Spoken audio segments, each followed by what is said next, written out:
Film कारीगर में हमारा एक ख़ासियत है जो मैं मानता हूँ कि हमारा एक बहुत ही स्ट्रॉन्ग यूएसपी भी है। वो ये है कि हम जो हमारे ए रोल्स हैं या इंटरव्यूज़ हैं उसको हम बहुत समय दे के उसका फ्रेमिंग करते हैं।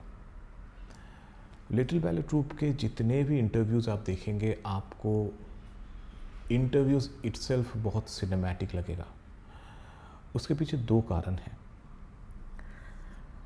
मुझे लगता है एक कारण ये है कि मैं और मेरे जो कैमरामैन हैं दोनों का बैकग्राउंड कमर्शियल फिल्म से आता है। तो कमर्शियल फिल्म में हम जब फिल्में बनाते हैं हम बहुत ध्यान देते हैं कि बैकग्राउंड में क्या हो रहा है, एनवायरनमेंट क्या दिख रहा है, डेप्थ क्या है, कलर क्या है, सब्जेक्ट कहाँ बैठ रहा है, सब्जेक्ट क्या पहना हुआ है, डेप्थ क्या होना चाहिए, लुक क्या देना चाहिए। तो ये कमर्शियल फिल्म या फिक्शन में बहुत ज़्यादा पर्टिकुलर होते हैं क्योंकि जिस व्यक्ति का हम शूट कर रहे हैं वो उसके पीछे बहुत पैसा लगा हुआ है। तो कहीं ना कहीं क्योंकि हम एक कमर्शियल बैकग्राउंड से आ रहे हैं, मेन स्ट्रीम फिल्म मेकिंग से आ रहे हैं, तो ये हमारे दिमाग में सेट है कि हमें हमारे सब्जेक्ट को बहुत अच्छे से फ्रेम करना है। उसका एडवांटेज हमें मिल रहा है। आप अगर कोई भी डॉक्यूमेंट्री फिल्म्स के साथ फिल्म कारीगर के काम को कंपेयर करेंगे तो आपको दिखेगा कि फिल्म कारीगर के जितने भी ए रोल या इंटरव्यू के ब्लॉक्स हैं वो ब्यूटीफुली शॉट है। Most of them are naturally lit क्योंकि हमें लगता है non fiction is about natural light. जहाँ हमें चाहिए आर्टिफिशियल लाइट का हेल्प हम ज़रूर लेते हैं, पर हम कोशिश करते हैं कि उस चीज़ को जितना ज़्यादा से ज़्यादा हो सके हम नेचुरल लाइट पे शूट करें। इसलिए we always prefer shooting in the day unless the subject takes us in the darkness. Secondly जो है वो है एक क्रिएटिव सेटिस्फेक्शन। हम लोग घंटों बिताते हैं to find out suitable location for our interviews. जब तक मैं और मेरे कैमरामैन सेटिस्फाई नहीं होते हैं, भले हम उस इंटरव्यू को 2 बार या 3 बार ले लें, पर जब तक हम हैप्पी नहीं होते हैं उस चीज़ को लेके, हम जब तक अंदर से सेटिस्फाइड फील नहीं करते हैं, हम तब तक या तो इंटरव्यू का लोकेशन ढूंढते हैं या तो हम कुछ ना कुछ चेंजेस करते रहते हैं।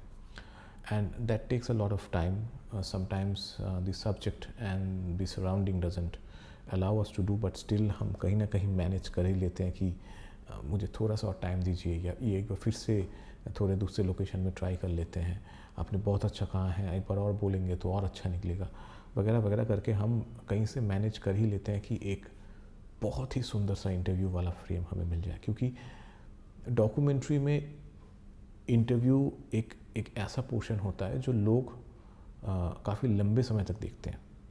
अगर एक 3 मिनट का इंटरव्यू मैं दिखा रहा हूँ उसमें हो सकता है 1 मिनट का बी रोल या 40 सेकंड का बी रोल चलेगा, लेकिन जो वो इंसान बता रहा है उसके साथ व्यूअर का कनेक्शन होना बहुत ज़रूरी है। क्योंकि वो सिर्फ कह नहीं रहा है, वो रियल चीज़ें कह रहा है, उसको महसूस करके कह रहा है, उसके आँख, उसके फेस, उसके एक्सप्रेशन उसके साथ निकल रहा है। और मैं चाहता हूँ एज ए फिल्म मेकर कि जो व्यूअर्स हैं वो उस एक्सप्रेशन के साथ कनेक्ट करें।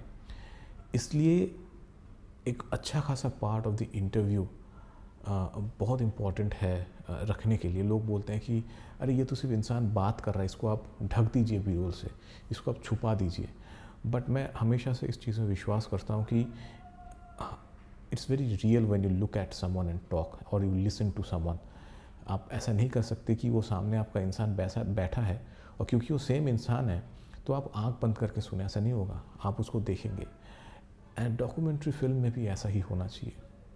That is why I prefer to film my interviews in a beautiful way, as beautifully as possible and as genuinely as possible. And I during the editing time मैं इस चीज़ का ध्यान रखता हूँ कि मैं उनके इंटरव्यूज़ को ज़्यादा से ज़्यादा डायरेक्टली लोगों तक दिखाऊँ, क्योंकि वो सिर्फ इंटरव्यू नहीं है, उसके माध्यम से बहुत कुछ कन्वे हो रहा है।